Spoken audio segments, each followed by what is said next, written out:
Episode 48 of the Planet Nintendo podcast. Let's see what's on the menu for today. Planet Nintendo picks. We got some good ones this week. We have a controversial tweet, the next Nintendo scandal, maybe. I don't know. We're talking about Wii U ports and our favorite 2D Mario games. And also, what is a bad game that you have continued to defend? So let's get it started.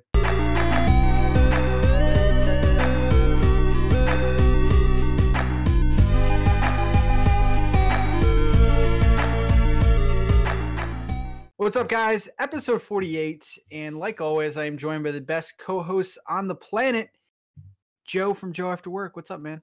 Yo, everything is happening, man. Yeah, we'll get into it. Okay, Bobby, the Nintendo Guru. What's going on? Nothing. I'm just over here, not the greatest co-host on the planet. So You're one of them.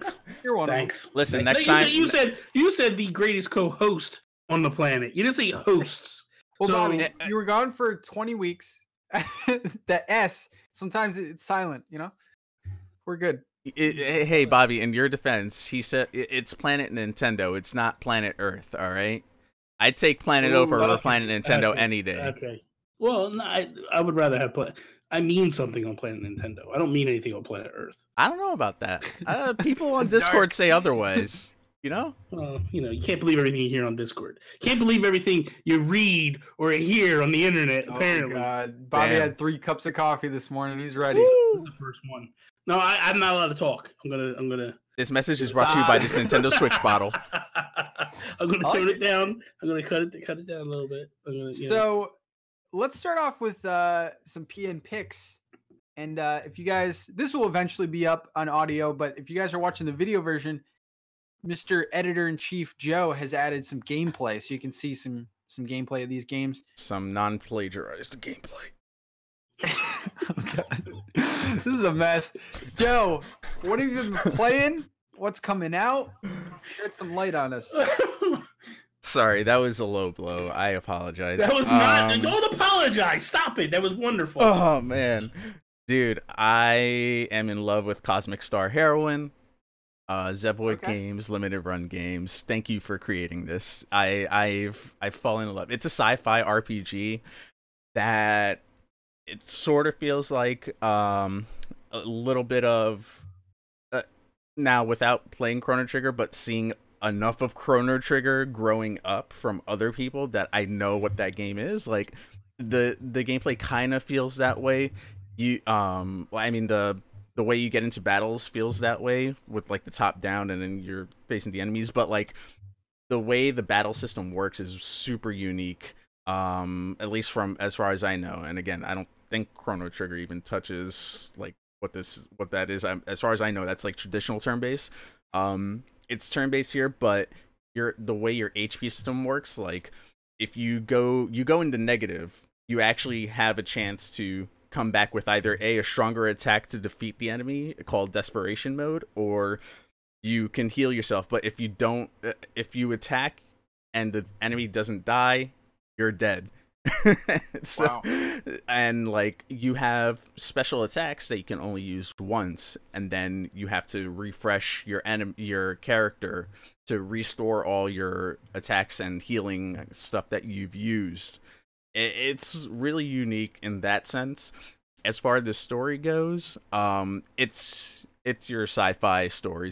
You're working for a company that's like a robotics cleaning company or something like that, but it's a cover-up for like this Peace and Humanity agency, and you're a secret agent. Her name's Alyssa, and you go on different planets doing these different missions, and for some reason, you start to find out that there's deeper into this agency than what as you start to uncover more stuff. And of course, someone high up is running things the way they shouldn't be ran, and that's your job now to start to figure it out. So I just broke into like a secret part of the agency that I shouldn't be in and beating up all the employees in there. It's crazy. I love it, and the cutscenes are very much of like early Sega Saturn, PlayStation 1, like the CD-ROM type games that have like the you know how NES used to have like those box cutscenes with the dialogue in between, except like as we got into the 32-bit era, it started to move around. You got motion a little bit. That's exactly what those cutscenes are. Like everything about it just screams modernized nostalgia. That's an oxymoron. So you're done with Octopath. This is like your new no, baby. no. I just finished all the chapter 4s with Octopath. I'm only beginning to do the side quests that are going to get me to that final boss. I'm at hour 69. Nintendame's got like 110 hours into the game. Like, dude, it's crazy. It's nuts. Stay tuned for a pocket edition of that. And then when the day comes that I freaking beat this final boss, I'll do my first ever review on the channel. Why didn't you do it 10 hours in, Joe? That seems you know, I just good. Hey man, it happens. I wanted to give a fully fleshed thoughts. We're sassy. This is the Planet Sassy right now. Bobby, what about you, man? What you been playing? Shout out to Sassy Johnson. So I'll tip on I'm playing 3 games right now. Iconoclasts, I think that's how it's pronounced. Mm-hmm. Pretty good, well, very good 2D side-scrolling platformer. Really a lot of fun. Bomb Chicken I picked up this week, playing that. Very fun game. Totally different than I expected to be. I thought it was kind of like a puzzler, and it's not. It's actually really a lot of fun. And then Dead Cells.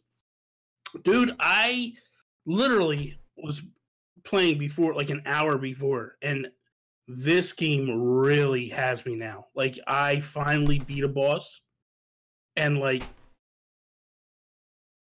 the hell was that? What? This guy's losing his mind over here. Anyway, okay then. But this game really got its hooks in me. Like, I finally beat a boss, and when you beat the bosses, you get powers that don't go away. So that's what starts to unlock the Metroidvania side of this game. So now I'm able to do stuff that I wasn't able to do previously, and to get into areas that I couldn't get into before. And I'm starting to really fall in love with this game. Like, I just want to shut the podcast down now and go play. I don't want to talk no more. Like, my mind is on the podcast. I'm gonna this go game today. is so good. And the thing of it is, people are jumping on, us, everybody, we're all jumping all over Philip Mewson. That dude is owed a huge gratitude of thanks, because honestly, that is the greatest marketing that this company is ever going to get. Seriously. Like, it shined a light on that game that, like, this company couldn't pay for that type of marketing. Like, everybody bought it. Like, the game's high up on the rank. Like, but I honestly wasn't even on my radar at all until all this happened. And then I actually watched the reviews because, whatever. And then I was like, oh my God, I want to go buy this game. And now I'm like so in love with this game. Like, this is really, really awesome. Wow. Yeah, I'm gonna go today, see if they have any physical copies. But I doubt it. I don't know. You'd be surprised. They had one at my GameStop still. Yeah. I mean, Best Buy's just gonna get them, I think, next week or something like that. Right? Or this week my buddy Miguel came over last night, right? So he comes over at 9:00 at night, and we decide we're gonna play some Fortnite, right?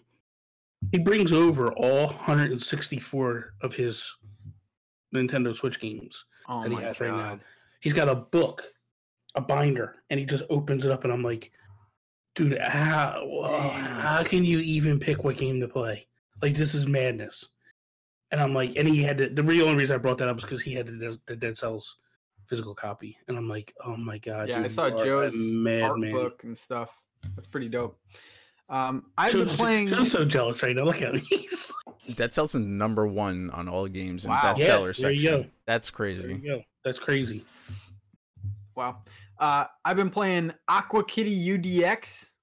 First of all, game, guys, man. it's a good game. Yeah. First of all, there will be still a few more days if you're watching this on Tuesday. That sale that they have going on, there's some good games. Bobby said Bomb Chicken earlier. Aqua Kitty. There's a bunch of games on there. So if you guys want to go on there, they're all like that 10, like all the $20 games are like around 10, $11 right now. So there's a lot of good games. But Aqua Kitty UDX is a game that I've been having my eye on for a while. I love shmups. And this is a, what do you call it? I love schmucks. You say I love schmucks? Shmups. Oh, okay, my bad. Well, yeah, schmucks, you're here. But yeah. Okay, it's a good shoot 'em up. Wow, it's really hard too. And it looks exactly like if you said Jules made this game, I would believe you. It looks like an Atui game. And I actually got this game for under $1 because it's on sale, half off. Use some of my coins. Nice.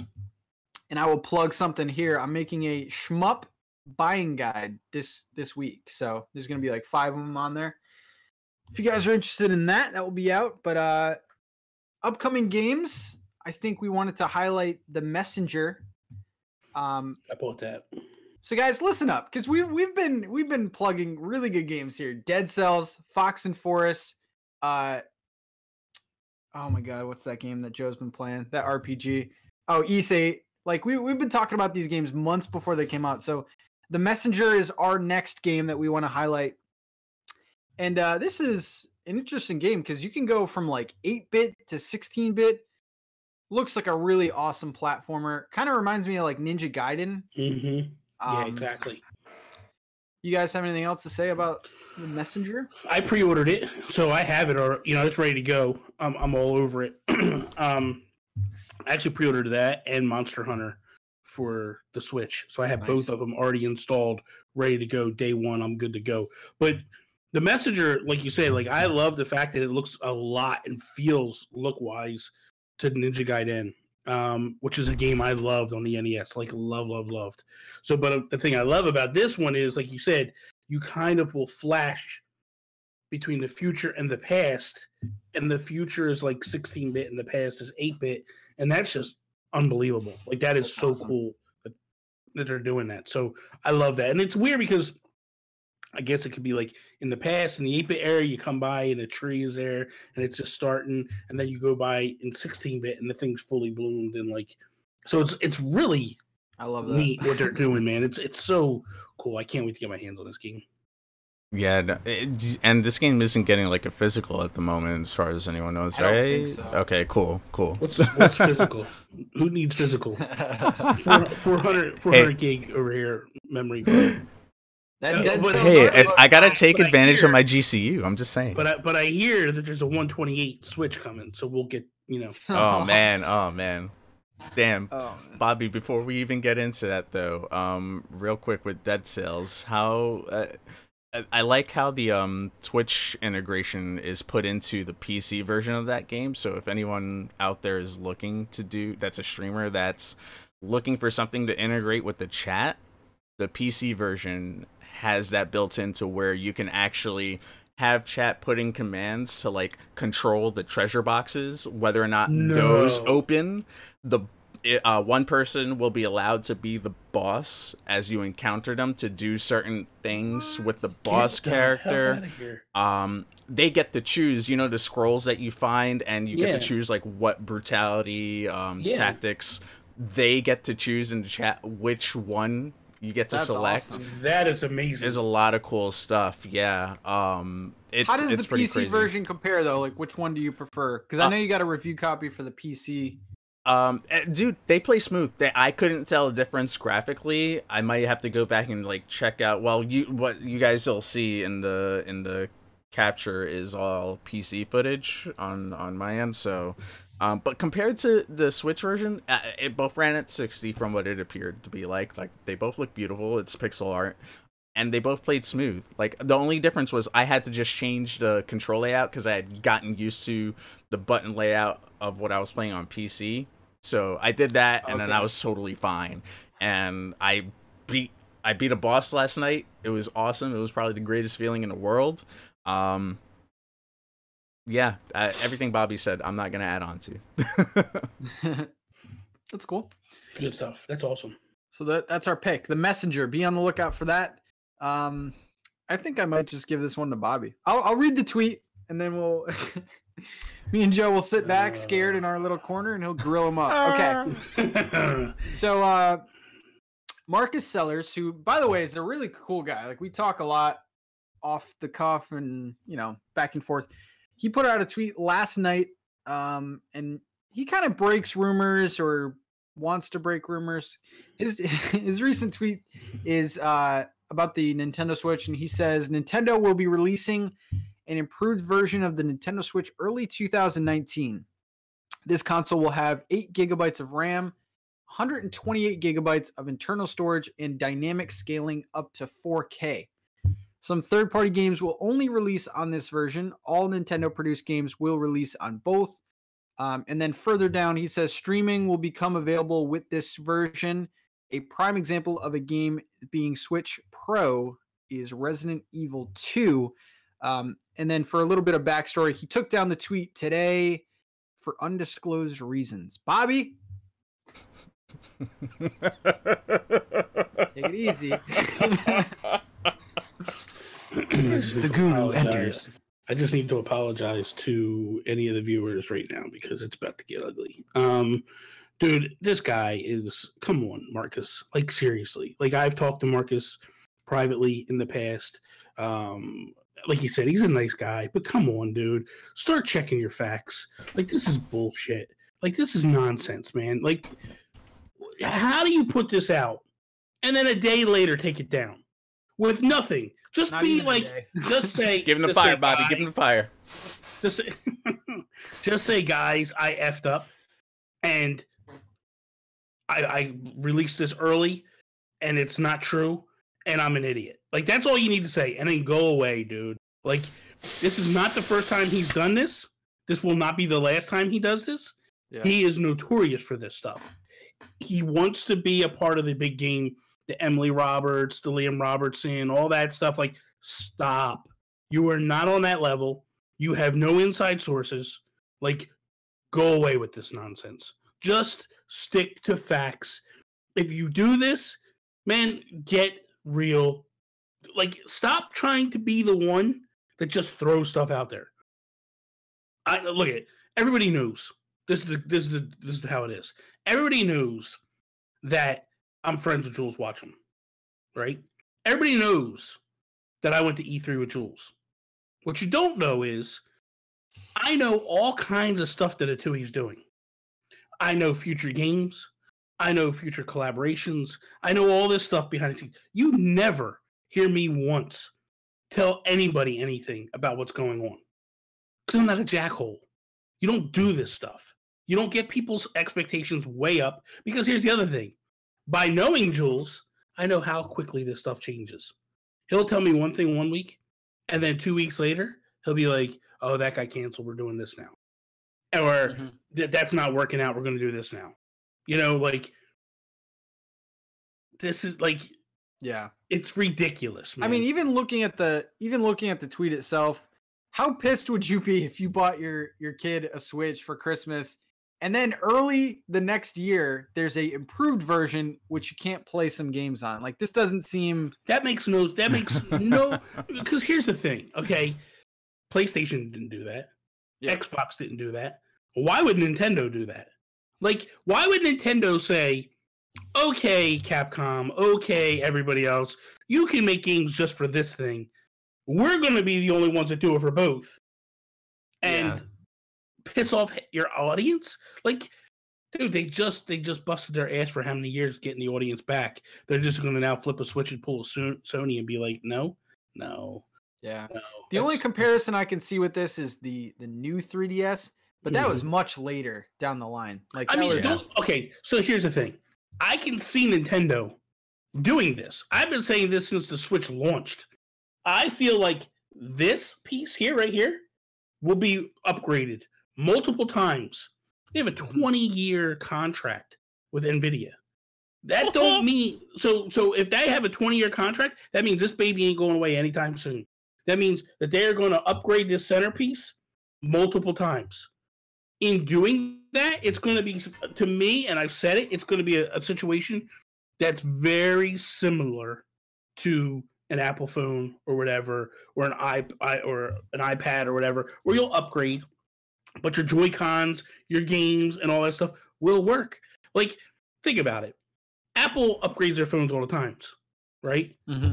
The only time that they're like, "Hey, Pokemon Go isn't going to work on your iPhone," it'll work on your 6, 7, 5, 4, all that stuff. But like when you get way out, it's expected to be like, okay, this thing just doesn't have enough ass behind it to do anything. Yeah. But this Switch ain't guy going nowhere. Switch ain't going nowhere. But the thing of it is what this guy is doing and what he's saying is just like he's saying what the people want to hear. It's going to cause a frenzy. And it's like, dude, you're so off base. It's not even funny. Yeah. Like, just stop. Please stop. You're making yourself look like a fool. And he just did this not that long ago. Champ. Lay it in. but think about it. Like, I went away for 6 months, right? Yeah. Just before I went away, he did the same thing. And it had the same controversy. Yeah, like he started his stuff before. And it's like, just stop. Just stop. Because I'll be honest with you, like, we got this other thing going down that you talked about this week, and I talked about it as well, based off of your conversation. But the thing with Liam Robertson, like, yeah, is that true? Is it not? We don't know. I mean, that's another guy that does this stuff all the time, and it's like, but at least with Liam, he does get a couple things right, so it kind of leads to his credibility a little bit, and you believe some of the stuff he says. Emily Roberts, I'm still waiting for Mother 3, Emily, that you promised 2 years ago. I don't know. Like it's like, why do we hold all this credibility behind it? And Per Schneider, who you said actually tweeted at Marcus over this, he made a very valid point. You know, if you go back and you look at a lot of stuff that these guys are predicting, it's stuff that's like very believable. Like this prediction, like I just said, you know that Nintendo has a 20-year contract with NVIDIA. We know that NVIDIA has another chip that's more stronger than the chip that's in the Switch. So it's very believable that, like, hey, in a year or two, we're going to get an upgraded Switch to go. You know what I mean? Like, but up-res to 4K, all this stuff. No, it doesn't seem Nintendo. Dude. No, and not only that, like, no, I just don't. Just stop. Joe, any thoughts on Falco here? Bobby won. Okay, I'm gonna stop.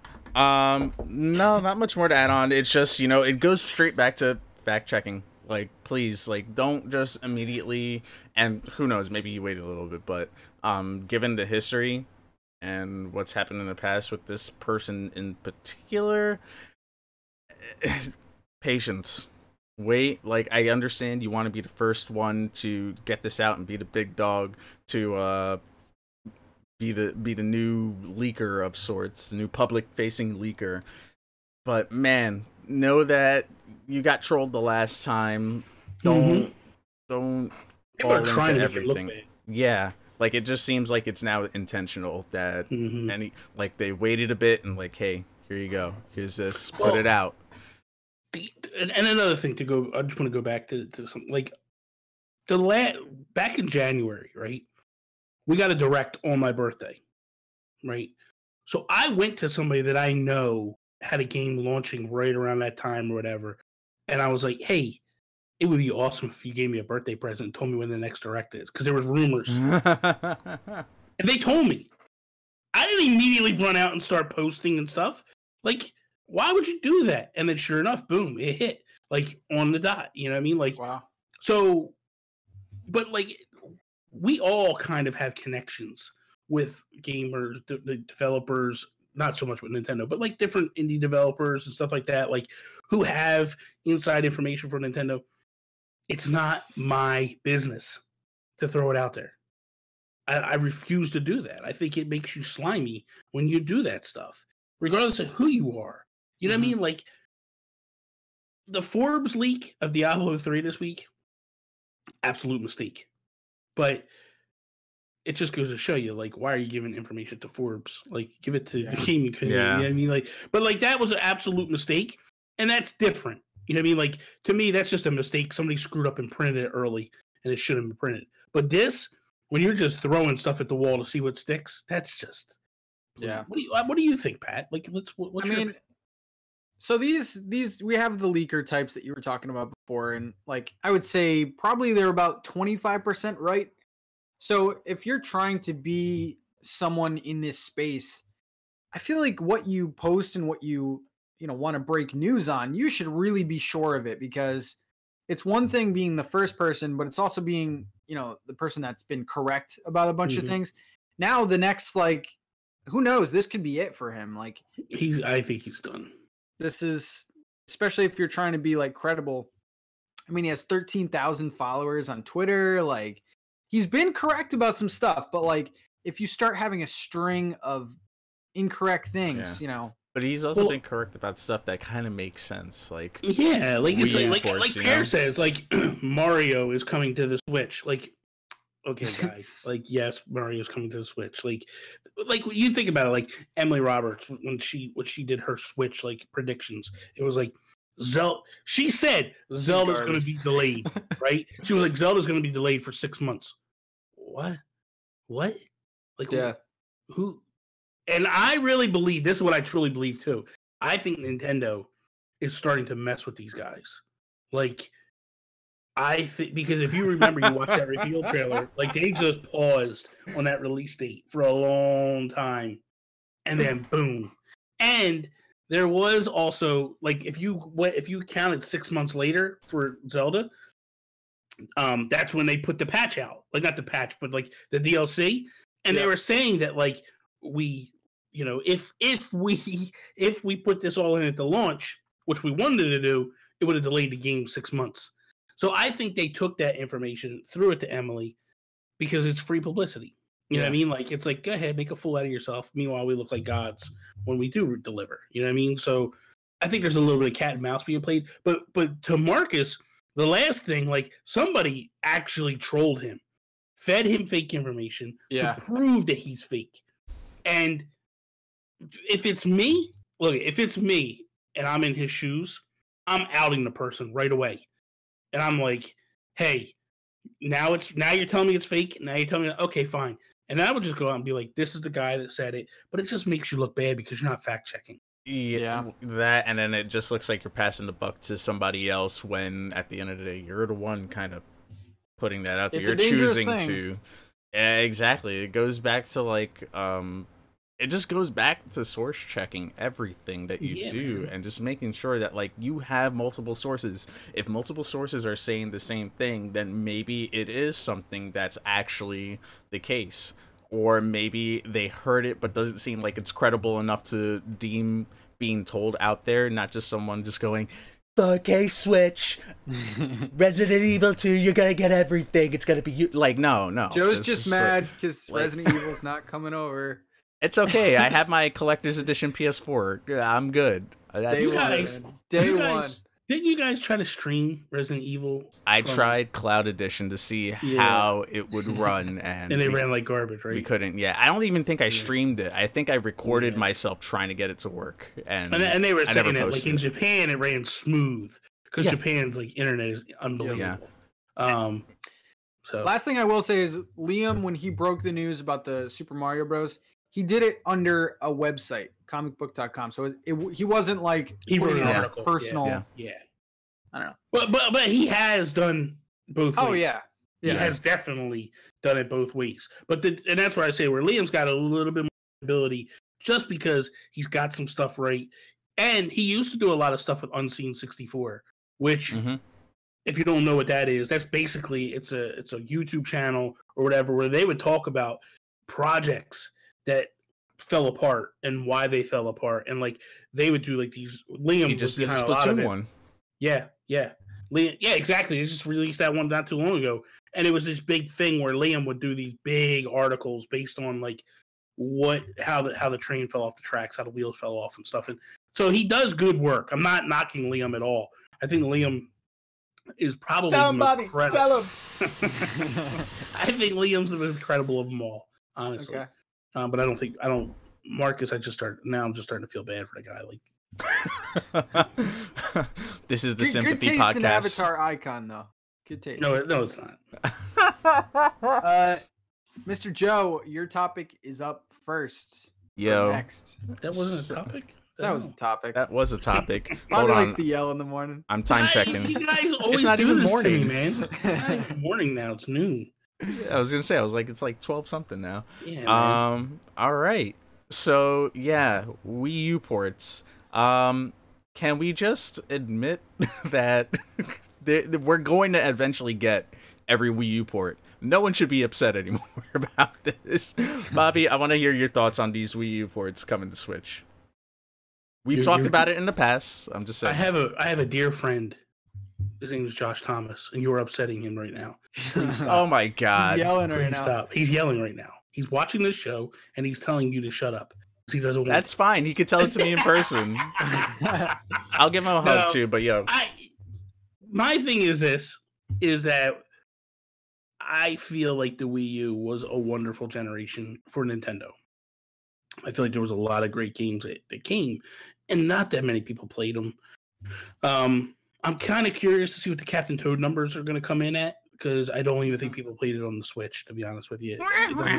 It doesn't seem like it really moved up the charts at all. But like Donkey Kong Country Tropical Freeze, what'd they say? I think it did sell more, or it's up close to selling more. Sell more. Yeah, than the Wii U version. Bobby, would you say Captain Toad couldn't jump the charts? Done. Done. I'm with you, Pat. I'm gonna go play Dead Cells. I'm done with this guy. I'm the idiot. But I still want to see. Honestly, I still want to see 3D World come. I love that game. I know a lot of people aren't fans of it, but I love that game. I want that game to come over. I would like to see Wind Waker come over. And I know that's a game or a GameCube port, but they redid it HD, and it was gorgeous and played like a champ. I love that game. I would love to see Tokyo Mirage Sessions come over. That was a really good game that isn't really getting the true love. That's underrated. Yeah, but I mean, like, oh, come on, we got Hello Kitty Cruisers. Why can't we get that? Why can't we get another good game? Yeah. Yes, that's what I think. Yeah, I think we're going to get them, and I kind of hope we do. Yeah, not everything, but the good games. Yeah. This is a really weird situation because I don't think ever before a console is going to be forgotten. Like, what's there left for the Wii U? Really? I mean, there's a few gems still on there that I enjoy, but like, it's done. It's basically on the Switch. Like, you're missing a few key games, especially if we get this 2D Mario. It's kind of sad in a way. I mean, but Nintendo's definitely trying to be like, okay, die, please. We never. This is the Virtual Boy 2.0. Yeah, like, they're just kind of burying it and like acting like it didn't last or exist. It's really weird. Like, I mean, would you guys want to see Yoshi's Woolly? Yeah, I wouldn't mind it. Even though it got a 3DS port, but I wouldn't mind it. I liked it. Yeah. And you know what? I think that 3DS port, I'll be honest with you, I think it was just a test. I think Nintendo was testing to seeing what games they could take like on the bigger versions and bring down to descale, because I think they were going to have to work with third parties to get that to happen. Yeah. So I think they wanted to show like, hey, we know what we're doing. We can help you do this. It seems as though like these ports come out, and when the news broke of the Super Mario Bros, I feel like this was the first time though that people really started to get annoyed. I mean, it's been a trend, but at the same time, it's like, all right, like I think this will be the year that it ends a little bit. You think Mario Brothers people got offended or upset? A lot of people were like, another port. I think more people got upset with Captain Toad than this one. I think this one fits like a glove, though. 2D Mario on handheld, like first Mario game I ever played was on a handheld. Yeah. So I agree with this one. What do you guys think though? Because this kind of tells me that Super Mario Maker 2 is more likely than a port at this point. Because like, would you put two 2D Marios close together? I hope they do the second one. There's a lot of things that they could add. I don't think we're ever going to get another Super Mario Maker. No? I think that's going to be like Mario Paint and done. I really do. I don't see it coming. Just because they would have to do so much to fix it, in my opinion. Like the 3DS version was horrible. R.I.P. The even just the lack of ability to find good levels. Like there was so many don't move levels or don't touch levels where you just hit and it bounces you around the level and stuff.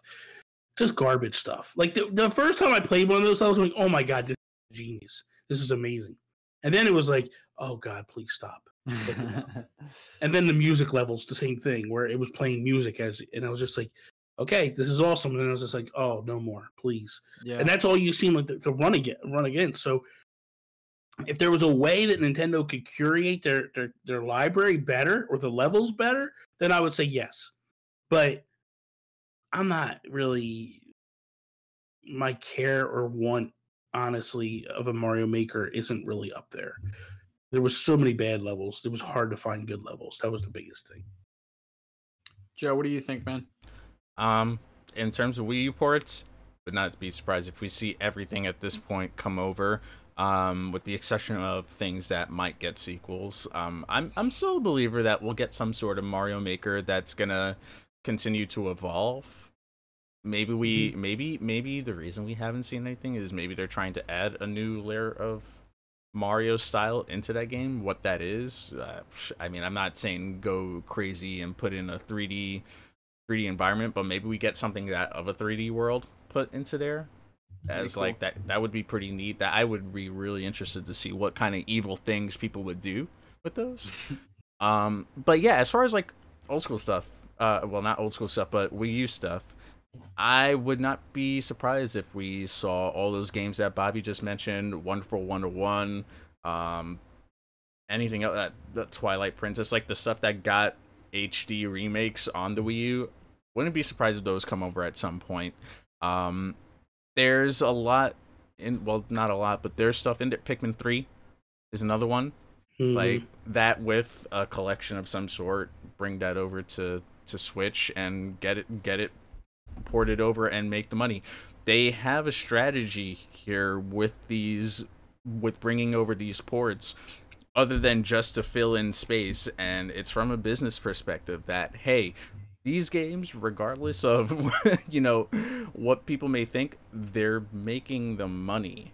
And if it's making them money at the end of the day, more so than what it was costing them to make for the original console it was on, porting them over is less cost and bigger profit for them. Yeah.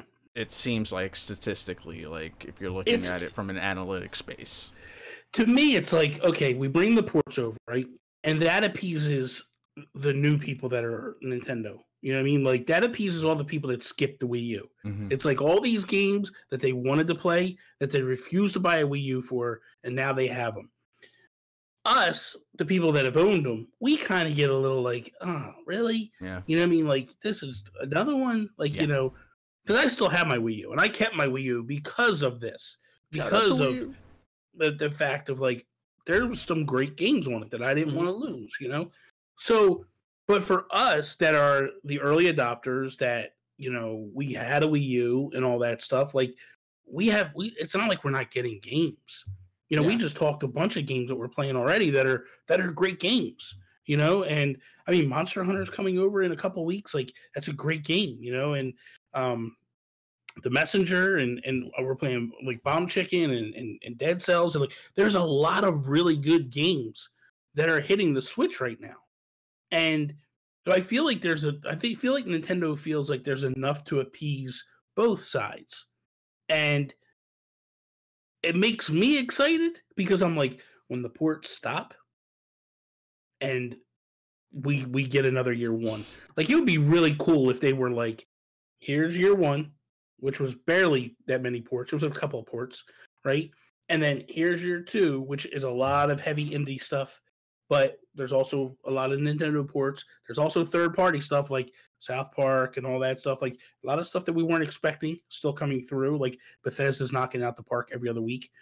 Every other month, should I say. We still have Dark Souls coming. All these different things are coming over. And then year three hits, and here comes Nintendo again with the heavy hitters. And it's like boom, boom, boom, boom, boom. And we still got Yoshi to come. There's a lot. We still got Fire Emblem. Like, there's a lot of stuff that's going to hit in 2019. Probably going to get Metroid. So it's like, man, we're starting to go back on that precipice. Just don't bring over Star Fox Zero, Nintendo, please. Unless you change them, get rid of the motion controls. I was gonna say, yeah, if they get rid of it and like just make it so you can actually play the game, that would be great.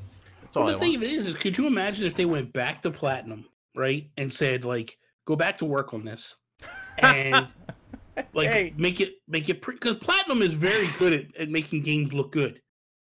In the short Star amount Fox of time, section in Bayonetta 2 is awesome. Yeah. But the thing of it is like you look at like look at Bayonetta 2 and you look what they were able to do with Bayonetta 2, right?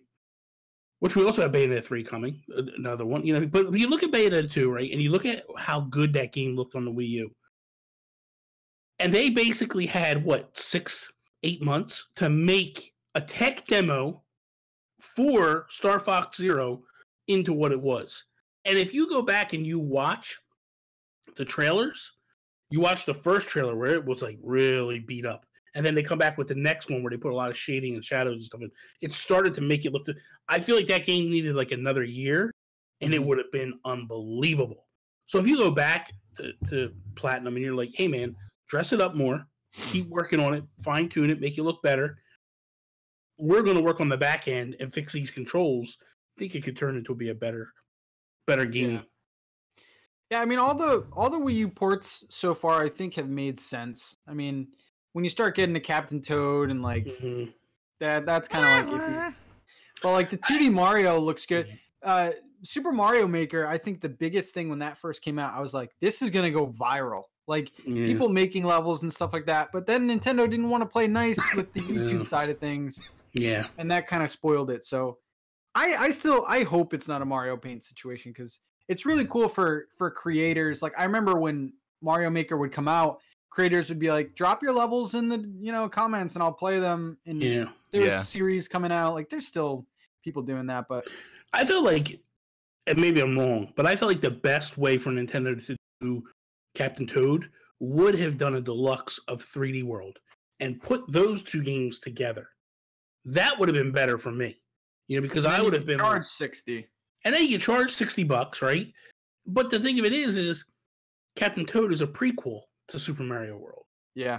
Spoilers, you know what I mean? Like you'll see some stuff in it that makes you go like, "Oh my god, this is awesome." You know, so they should have gone together in the same bundle.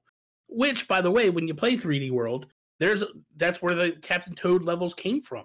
You played these little mini game levels within that world or within that game that would break it up, and then you would, and then they turned that into a game. So I just feel like they dropped the ball on that one. I think if they would have done that, I don't think anybody would have complained at all about that being ported over. I think they would have been like, "Oh my god, this is awesome!" Like, yes, please. So. Joe, quick take: these Wii U ports that they make, are they looking at all at the numbers and saying like, for people to be interested, like, say Captain Toad sold like 8 million? Would they then look at that and be like, okay, we'll make another one? Do you think, or is this just filler? I think it's a little bit of both. I feel like if these games are doing big enough numbers, that has to warrant a sequel of some sort, right? You know, give people more of what's being bought. With that said, if the sequel comes out and it doesn't do so well, then maybe it's because people are buying it just because there wasn't anything out at the time. Okay. I agree with that. Kind of like ARMS, how the support kind of dipped, And I hate to use that as an example, but... Sorry, bro. Bobby, you got a nice classic question. I like it. Yeah, just because of the whole rumor of with Super Mario Bros. Coming over, and it's a 2D side-scroller. I just want to know, like, what is your favorite 2D Super Mario game of all time? Okay. For me, it is, and I'm a weirdo, I gotta go to the Game Boy, Super Mario Land 2, the 6 coins. I never played it. What? Oh my god. Such a fun game. Such a fun game. Dude, I have so many memories of being on a train, in the car, like just at home losing myself. I told you I'm a weird kid, but that was one of my favorite ones. That, and then if I'm gonna go to console, Super Mario World for me personally. Just really enjoyed that experience. Why are you knowing me, Bobby? You asked me what. It's my opinion. My opinion. Like it's not Zelda 2. I feel like your world, man. Your life. You're such an abused child. Like, your parents should be locked up for allowing you to do. Listen, we didn't have a lot growing up, so I get that. But come on, Super Mario Brothers 2, the 6th golden, like what? Yes. Come on, brother. It's a good game, Bobby. It's a good game. It's not a great game, okay? I attach all my experiences with personal stuff, and that oh my god, always comes back to me as that game. Kind of like how Link's Awakening comes back to me as one of my favorite Zelda games. Oh my god, shut his mic off now. For me, out of all the console ones, because that's the only ones that I played. Like my first 2D Mario game was on the Game Boy Color. That was Super Mario Bros. Like Deluxe, I think they called it. Oh, it was like yeah. So good. But my favorite one is probably Super Mario Bros. 3 on the NES. I like all of them, like I said before, but that was the first one where I'm like, this feels good to play. I like all the power-ups in that, and I think that looking back at the series, like I feel like that was one of the biggest jumps. I mean, Super Mario Bros. 2, I don't even know what the timeline of that. I mean, it's a good game, but like from Super Mario Bros. To Super Mario Bros. 3, I'm like, damn, like that was a giant jump. You and I figured still out play that that console. game now. Yeah, still play it now, man. And I bought it like 8 times. So for me, it's actually Super Mario Bros. 2. Okay. Oh, but Bobby picked Super Mario Brothers 2, and I picked Super Mario Land 2. You're trash, the golden. Bobby, I'm done. I'm done. I quit. Because you didn't pick Super Mario Bros. Because you didn't pick Super Mario Bros. If you'd have said that, I'd have been like, okay. You picked, no, for me, and this is, I think. I was breaking your stones earlier, Joe. I know. It truly is a very good game. Lay it in. No, it's a very good game. Your pick is a very good game. Please, it's all love. It's all love. Especially when you played Super Mario Land 1. Like, oh my god, that was horrible. That game was so bad. Yeah. Like your airplane at the end, the last world. Oh god, forget it. That was evil. It was so stupid. But like for me, Super Mario Bros. 2, why I love that game so much is I like the first one a lot. Like that was what we played all the time.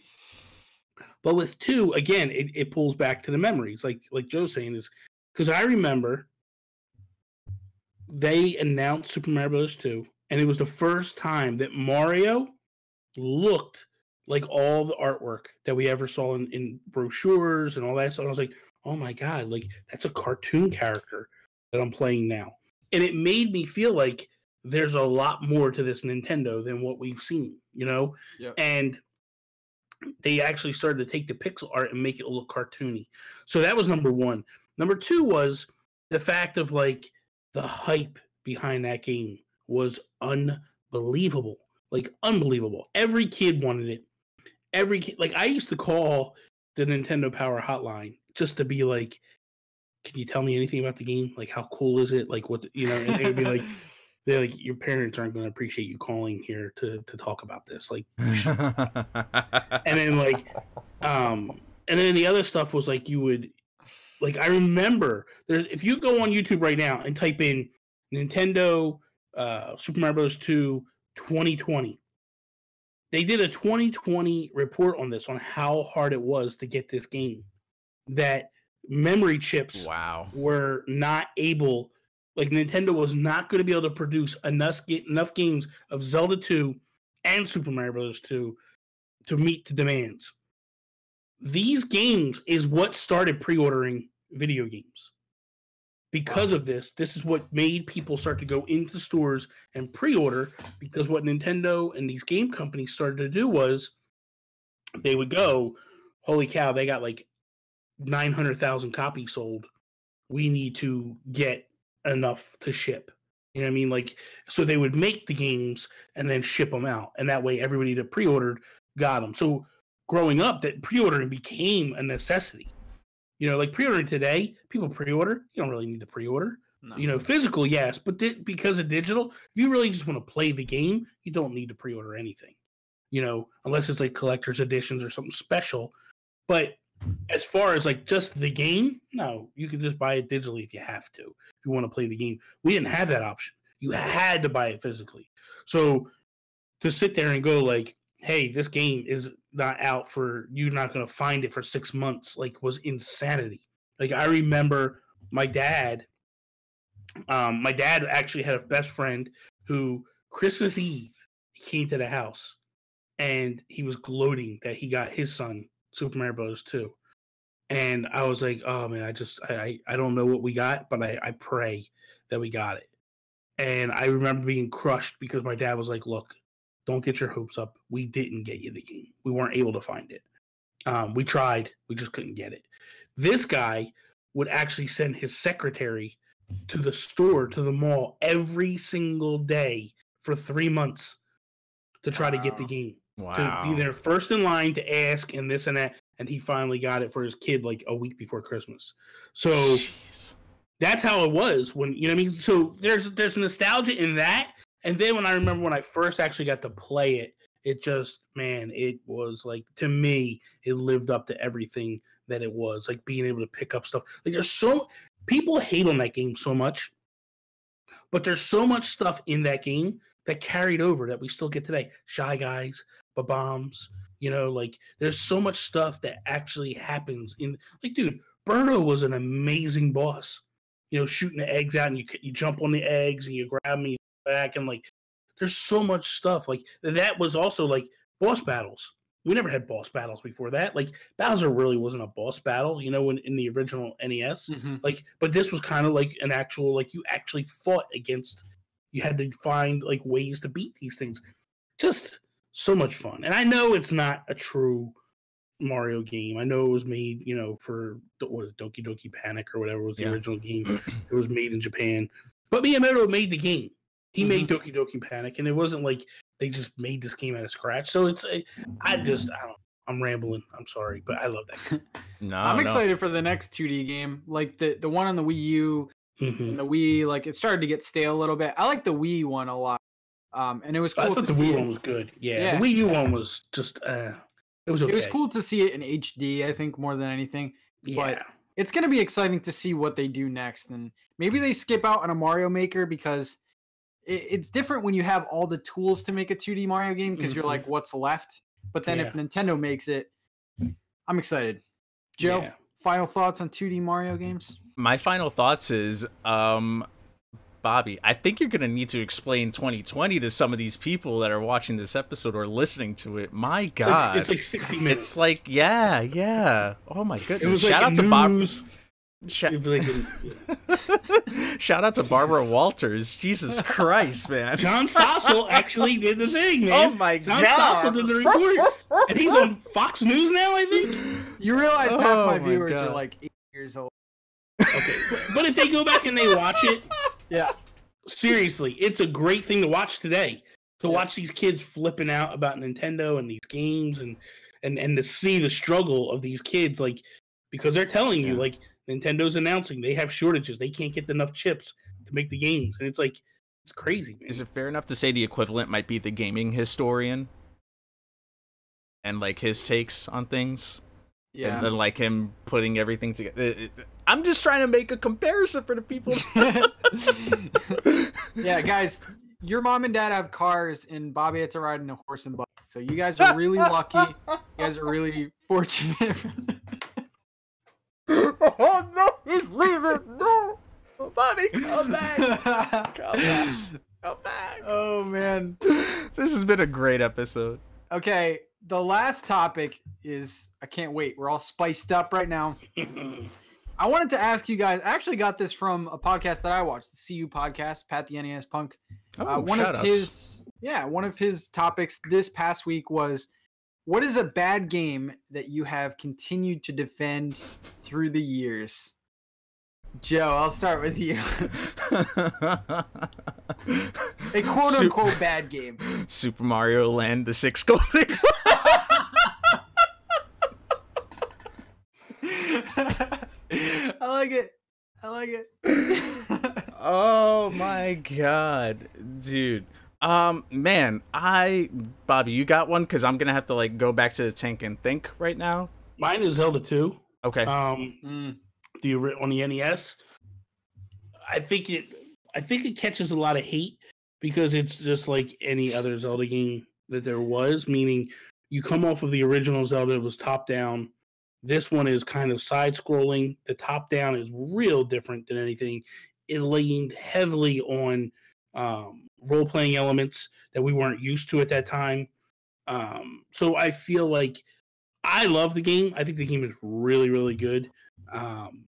It's not my favorite Zelda game of all time, but I enjoy it a lot. It's very difficult, very hard.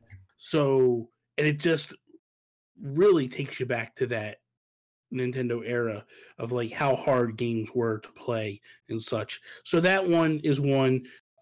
Also, Simon's Quest is another one. Castlevania 2. That was another one that like a lot of people kind of crap on because it diverts from the original games, you know, and it's not what the original games were. So I would say those two would be my favorite, or that I have to find myself defending. Like, it's not as bad as you say it is. Stop it. Sequels back in the day, man. You think like sequels now are like usually the mecca of like the no like sequels today like seem like always like okay, they built this better than the original. But sequels back in the day feel like they took these weird chances and it didn't pay off almost like down the road. That's the thing. Like you look at any sequel today, but they make tweaks to make it better. Yeah. Yes. Back then we did that's why I like indie games so much, because indie developers aren't afraid to take chances. Mm-hmm. You know, like, dude, Mutant Mudds is not Zeo Drifter. Zeo Drifter is not Chicken Wiggle. You know what I mean? Like they take chances. You know, like SteamWorld Dig 1 and SteamWorld Heist are two totally different games. Where that was how it was when I was a kid growing up. You didn't get the same exact game every single time out the gates. And it's like, because I feel like it kept it from being stale. You know, and that was what I liked about it back then. Today it's like, if you like this game, the sequel is going to be the same exact thing with a few tweaks. Like Splatoon 2 is very identical to Splatoon 1. Yeah. You know, like Mario Kart is the same game over and over. You know, so they make a few tweaks to it, but it's the same game carrying on. So Bobby, go to Jules tonight or whenever and say Pat wants Zeo Drifter 2 to be a shmup. And he'll be like, okay, that's the way we do things. You could change the little ways that the bullets go. I have a recommendation for that shoot 'em up, by the way. I'll tell you later. Okay. Joe, what about you, man? Yeah, as Bobby was talking, it came into mind. I have two. Gremlins 2. Just in general, like movie license games have this bad notion of them immediately being horrible and not working. Gremlins 2 is a solid top-down platformer. From the different weapons that you can buy to the references that they actually make within the movie to the final boss in that game being all different gremlins that you saw from the movies. The music was awesome. Music was creepy as all hell. That menu gave me nightmares to this day. I just have to like fast forward through that main menu because the music is so freaking creepy. That game, just movie games in general, get a lot of crap. That is my favorite and best one out of everything, out of all the licensed movie games to this day. Second one, and I know is an unpopular opinion, but it seems like within my age generation and younger, it starts to steer in my favor. But it's still very mixed, and that's Final Fantasy VIII. Final Fantasy VIII, I really enjoyed the story to that. For as broken as some of the gaming mechanics are with the drawing system in particular. Bobby, have you played it? Six is the yes, I played it. Six is the best. 6 is the best. 6 is the best. Yes, hands down. I really enjoyed 8 though. Like in terms of like the next generation stuff. Final Fantasy VI, by far, one of my favorite games of all time. I forgive best you for Final your Fantasy. sins. I forgive you for your sins because you just rectified my sins. Oh no, yeah, that goes without saying. I say that every time, but I loved 8. I loved 8. Okay. Yeah, just the story, it was like a space opera almost at times. Like the song, the fact that if you listen to all the music in that game, the main scenes are iterations of the same song, and you wouldn't be able to tell like the first time around unless you go back and play the game again and start listening to it. All the different moments between Squall and Ramon, like there's the whole thing of saving the world, but then there's a love triangle happening at the same time, and there's just all these little, like, every character matters in that game. Every person has a story to tell, and that's something that reminds me of Final Fantasy VI in a sense. Okay. I'm not really familiar with Final Fantasy games in general, so I didn't know there was bad Final Fantasy. Okay. Yeah. Dude, there's 15 games, brother. There's got to be a bad one. Yeah, I know. Like, come on. For me, I know everyone likes this game, but Star Fox Zero. Let's just start with this. I think Star Fox Zero is a decent game. I'm not going to say good. I'm not going to say great, but I think it is broken. I will say that. Okay. The game literally is broken. However, any good shmup fan will know, or shooter game will know, that your first, I'd say like 5 playthroughs are going to be bad. You don't know the level layout. The whole point of playing these kind of games is replaying them. You can beat this game in what, like an hour, 2 hours? Something like that, yeah. As I started to, and this is a Wii U, guys, as I started to kind of learn to look down, to look up, there was a moment, a very brief moment, where I was like, this is how the game's supposed to be played. And then I looked up and crashed into a building. But before that, it played really good. Now, I think the visuals aren't anything to talk about. I think in space, it looks really good. Bobby's. But like when you're like on the world and stuff, like the rocks and stuff like that, or up close, it doesn't look that great. But the galaxies and stuff and the water, especially in that game when you first start off, looks really good. But I think if you have a Wii U, it's like $7 right now. I would recommend picking it up. I'd recommend it. And that's all, because I don't want to hear about Now the game is kind of trashy from a start point, and there he goes. And oh my god. He's either leaving into the abyss or getting up and like tearing me up. No, I don't even. I can't look. I just okay. Get you out of my sight. So go buy Star Fox Zero, Zelda 2, and Final Fantasy 8. Joe, where can they find you, man? JoeAfterWork.com, Twitch and YouTube, same thing. I love y'all. Oh Mr. my god. Bobby. That's so eerie. So NintendoGuru.com. Check me out. Check him out. And you're already here on NintenTalk Shmup Buying Guide this week, if you guys want to check that out. We will see you in episode 49. Have a good one, guys. Bobby don't got anything to do today. SNK Heroines 9-7.